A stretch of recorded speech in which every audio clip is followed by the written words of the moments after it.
I thought I was going to be broke in just 14 days, but I've gotten some cash flow into my creative business, so I'm feeling good, but I'm not done yet. I'm trying to go from 0 to 5K in just 28 days. We're on day something. There's 14 days left, but I'm showing you the whole process from the inside out of how I'm scaling my creative business without abandoning joy, integrity, and play.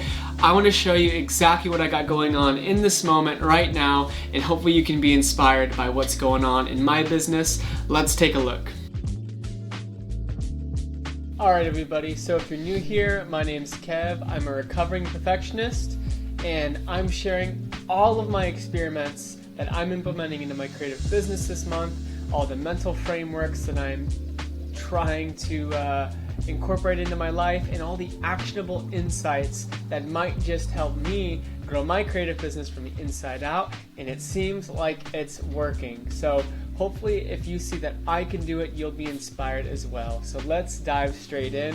We are on episode 11, 14 days until I'm broke, but I got some money in the door, so we're not quite broke, but we still have a goal to meet. So let's start off. Finished up with my install. I said I had to go back the next day to finish one last detail. What we needed to do was find a way to lock the gate in the closed position because they have grandchildren. They don't want them going down the stairs, yada, yada, yada. So my clients actually came up with this solution. So I ended up having to take apart back to my shop this piece that countersinks into the gate and has two ball bearings underneath it where it's a track where the gate can slide. Took it back to my shop so I could drill a hole and make a nice countersink for the screw, and then we drilled a hole through the entirety of the gate. So this screw sat in flush with this plate, and the way to unlock the gate is there was a 1/4 inch reveal of the screw underneath the top bar of the sliding gate. You use your finger, as in this image, to kind of poke it up, and then you could grab it and pull it out. As you can see, then that's kind of what it looks like without the pin, and then you could slide the whole thing, and yeah, kind of a fun little solution. And so what I learned from this is like listening really is leading. Like as a creative business owner, oftentimes your job isn't always to create a solution to a problem.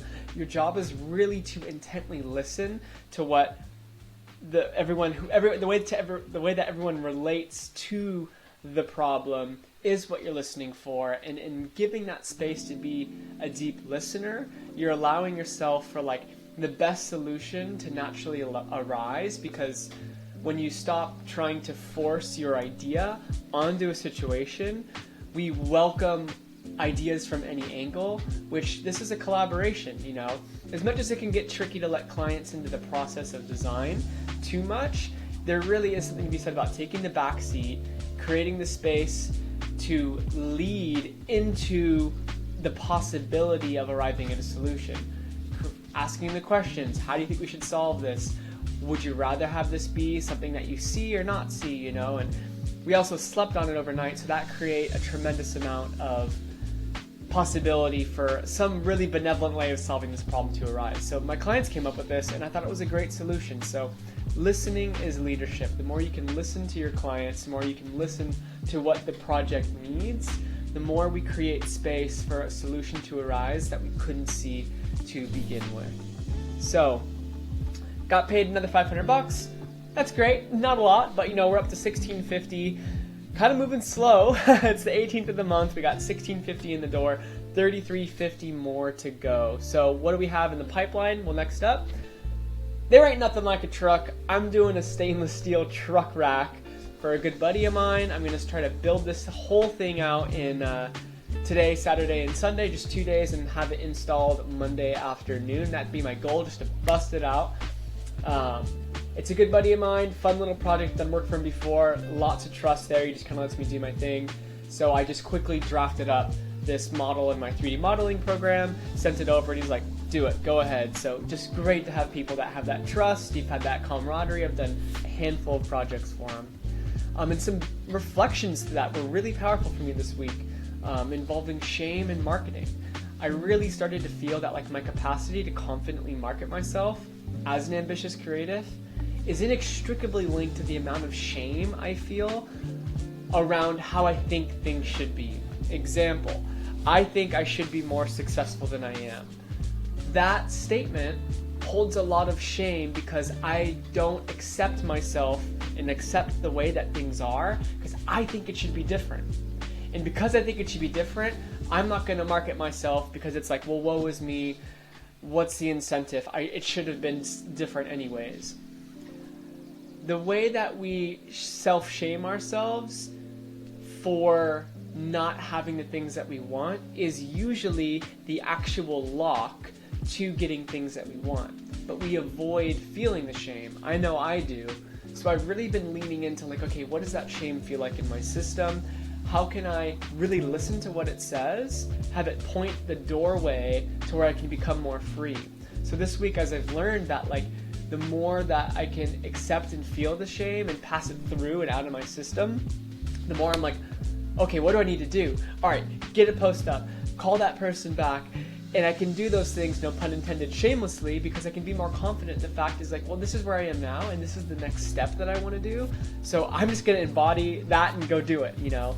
So for any creative that's struggling with marketing themselves, because I know creatives especially, we have a really hard time putting ourselves out there because our work is such an extension of just our inherent nature. It can be really scary and dicey to put ourselves out there. Just tap into what amount of shame am I holding in my system that I'm not acknowledging, and can I dance with that? Can I see and feel that for a little bit and begin to release some of that? Because the less shame that you carry over how you think you should be, or the shame you carry for how you might be received, the more you can release that, feel it and release it, the more you're going to step into a world of pure possibility where you can interact with more clients, get more leads in the door, and potentially make more money. So on to the next thing. Got some big ideas in the works. I'm starting a SaaS, but not what you think. I'm starting Asana as a service business. I don't have much to share with you other than that I'm super stoked to bootstrap this thing. It's my first co-founded business. I'm excited for just what becomes available when I can be supported in my creative endeavors by someone else that's incentivized to build this thing with me, because I'm such a stubborn darn artist sometimes. So I can allow myself to be supported and be helped, focus on my zone of genius while building something that is larger than just my little idea. You didn't hear that. Where I can just really devote myself to like, this is where I'm going to excel, and I'm going to delegate the things that aren't worth my time on investment. So I'm super stoked about this. It's going to be a fun little project to explore.